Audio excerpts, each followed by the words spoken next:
ലക്ഷം രൂപ state government കൊടുക്കുന്നു. കേന്ദ്ര ഗവൺമെന്റ് വിഹിതം എത്രയാണ്? ക്ഷേമ പെൻഷൻ കൊടുക്കുന്നു 1600 കൊടുക്കുന്നു. കേന്ദ്ര ഗവൺമെന്റ് വിഹിതം എത്രയാണ്? 200 കൊടുക്കുന്ന 6 ലക്ഷം പേർക്ക് കേന്ദ്ര ഗവൺമെന്റ്. സ്റ്റേറ്റ് ഗവൺമെന്റ് 62 പേർക്ക് പെൻഷൻ കൊടുക്കുന്നു. 200 രൂപ കൊടുക്കുന്ന കേന്ദ്ര ഗവൺമെന്റ് പറയുന്നു ഇവിടുത്തെ ആൾക്ക് മുഴുവൻ പെൻഷൻ കൊടുക്കുന്നു. 75,000 രൂപ എന്നാ പിന്നെ കൊടുത്താൽ പോരെ. ചുമ്മാ വെറുതെ കേന്ദ്രം തരുന്നില്ല എന്ന് പറയുന്നത്. അങ്ങനെയാണെങ്കിൽ കൊടുത്താൽ പോരെ. അല്ലല്ല ഇത് അല്ല അത് അങ്ങനെ പറയല്ലേ.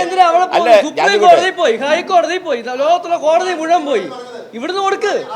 നിങ്ങൾ തിരുവനന്തപുരത്ത് പോയി കൊടുക്കാൻ പറഞ്ഞു സഹോദര. അല്ലത് ഇല്ലാത്ത കാര്യം പറയാതെ. കഴക്കൂട്ടം ബൈപ്പാസ്, ആലപ്പുഴ ബൈപ്പാസ് ആരാ പണിത്? ആരാ? റിയാസാ? ഇക്കാണ് പണിത്? അല്ലല്ലോ, കേന്ദ്ര ഗവൺമെന്റാ പണിത്. ചുമ്മാ ഇരുട്ടടച്ച് ഓട്ടടയ്ക്കാതെ ഭാഷ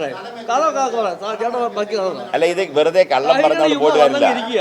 അല്ലല്ല ഇത് കള്ളക്കാരും കുറെ നേരം കൊണ്ട് സൗകര്യം വളരെ ബുദ്ധിമുട്ടി ഓരോരോ കഥകൾ ഉണ്ടാക്കിക്കൊണ്ടിരുന്നുണ്ട്. അതുകൊണ്ട് ഒരു കാര്യമില്ല. ഞാൻ നിൽക്കുന്ന പത്തനംതിട്ടനെ കുറിച്ച് തന്നെ പറയാം. ഇതിനിപ്പോ അല്ല നിങ്ങൾ പറഞ്ഞു 5000 കോടിയാണോ 50,000 കോടിയാണോ? 5000 ആണോ 50,000 ആണോ? ഒരു കണക്ക് പറയണം. മന്ത്രി ഒന്ന്, മുഖ്യമന്ത്രി ഒന്ന്, മരുമോഹൻ വേറൊന്ന്, കൈരളി വേറൊന്ന് പറയല്ലേ? ഒരു കണക്ക് പറ. സൗര കൈരളി ചാനലിന്റെ താല്പര്യത്തിനനുസരിച്ച് ഞങ്ങൾക്കറിയാൻ പറ. നിങ്ങൾ പറ എത്രയാന്ന് പറ. അല്ല എത്ര രൂപ പറ, ഞാൻ തരാം കണക്ക്.